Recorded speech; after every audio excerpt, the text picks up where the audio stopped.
អ្នកមីងឲ្យអ្នកមីងប្រើអ្នកមីងប្រើអត់អេឲ្យប្រើខ្ញុំគិតថានិយាយទៅរីកចម្រើនទៅមុខព្រោះគាត់បើកតាំងពី2000ដូចថា2004យូរហើយយូរជិត20ឆ្នាំហើយគាត់ធ្វើរហូតតាំងពីតូចរហូតដល់ធំរហូតដល់គាត់មានភ្ញៀវខ្មែរយើងឬមួយក៏បរទេសអីទ្រាំមកជួយទិញរបស់គាត់ខ្ញុំឈ្មោះឆនស្រីប៉ោះអាយុ37ឆ្នាំក្មួយនៅកន្លែងនេះខ្ញុំជាអ្នកដង្ចំដង្កូវនាងខ្ញុំរៀននេះបាន5ឆ្នាំហើយចាបានគាត់ថាពួកខ្ញុំនេះចំដោយថាយើងត្រូវថែទាំពីមេអំបៅរហូតដល់ពីតកៅអញ្ចឹងណា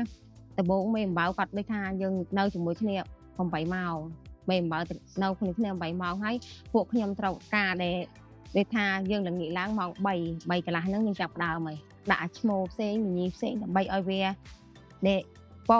ងក្នុងមេអំបៅមួយគឺបាន300គ្រាប់គាត់ថាពងមួយថ្ងៃ2ថ្ងៃ3ថ្ងៃ4ថ្ងៃ5ថ្ងៃគឺអស់អញ្ចឹងបានន័យថាមញីបាន5ថ្ងៃហើយឈ្មោលបានតែ3ថ្ងៃស្លាប់ដោយធម្មជាតិចារយៈពេលដល់ពេល10ថ្ងៃក្រោយទៀតវាញាស់ជាកូនដង្កូវនាងញាស់ដំបងដូចជាដង្កូវទឹកហាន់ស្លឹកចាហាន់ស្លឹកវាតូចដើម្បីដែលថាដង្កូវនាងពេលញាស់ដំបងដូចដង្កូវទឹកអញ្ចឹងវាត្រូវការថ្មីវាក៏តូចខ្លួនវាក៏តូចត្រូវការហាន់មួយថ្ងៃ3ដងបានន័យថាពេលព្រឹកម៉ោង7ម្ដងម៉ោង2 10ម្ដងម៉ោង4ម្ដងទៀត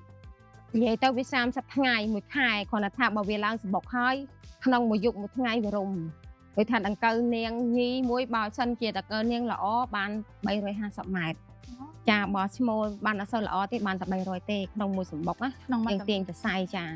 ហើយដូចថាដង្កូវនាងខ្មែរយើងនឹងពណ៌អាឡូងតូនអីចឹងឈ្មោលទឹកស្ងោរនឹងយើងប្រើទឹកធម្មតាទេស្ងោរចំនួនកន្លះម៉ោងហើយយើងក៏ដាំទឹកហើយយើងដាក់ដែលមួយដងមួយស្ដាប់ទៅដើម្បីចំណុកហ៊ីតសរសៃទាញសរសៃគាត់ថាទឹកហ្នឹងវាមិនអាចដល់ពុះបាននេះប្រហែលជា 70% បានហើយវាក្តៅពេកវាលួយសូត្រចាចុះអាទឹកដែលយើងតែស្ងោរហើយហ្នឹងណាយើងយកមកធ្វើអីទឹកស្ងោរហើយយើងអត់យកអីទេយើងគ្រាន់តែថាយើងយកតែសៃសូត្រមកយើងយកតែសូត្រទេចាហើយនឹងបើដឹកឌឺហ្នឹងបើសិនតែល្អណាស់ថ្មីយើងញ៉ាំបានយើងធ្វើហូលប្រមងក៏បានកបោកដៃក៏បានកម្រាលព្រំក៏បានយើងយកអាលេខ1យើងយកដើម្បីឲ្យវាស្អាតអូន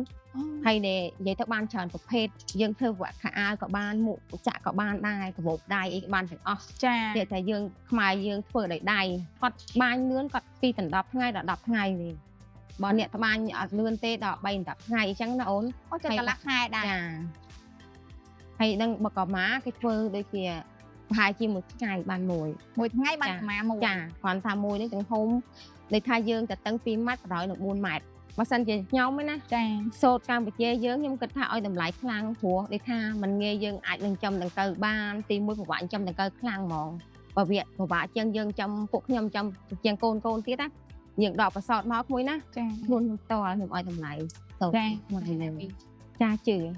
ពីមុនខ្ញុំលេសូគេថាធ្វើដោយថាយកសាប៊ូយើងមកញ៉ាត់រដ្ឋផលកន្លែងដូចថាវាកាត់មេអំបៅហើយកាត់ចូលក្នុងហ្នឹងចាកន្លែងហ្នឹងក៏ល្អមួយដែរបើបសោដូចថាប្រាប់ពួកខ្ញុំក៏ខ្ញុំសប្បាយចិត្តដែរព្រោះថាក្មេងចំនួនក្រោយក៏ដឹងជាងពួកខ្ញុំអីចឹងណាចាអ្នកវិញចាខ្ញុំមានអារម្មណ៍ថាដូចថាក្មេងចំនួនក្រោយក៏ដឹងជាងពួកខ្ញុំខ្ញុំក៏សប្បាយរីករាយដែរឲ្យខ្មែរយើងតាមត្រខ្មែរយើងឲ្យលក់លទ្ធផលឲ្យដាច់កាន់បានច្រើនអីចឹងណាក្មួយចាបាត់បង់របស់ខ្មែរអញ្ចឹងចាអ្នកវិញចាឲ្យស្ត្រីយើងនឹងឲ្យជូតម៉ាស់ហ្នឹងម៉ាស់ពីធ្វើលទ្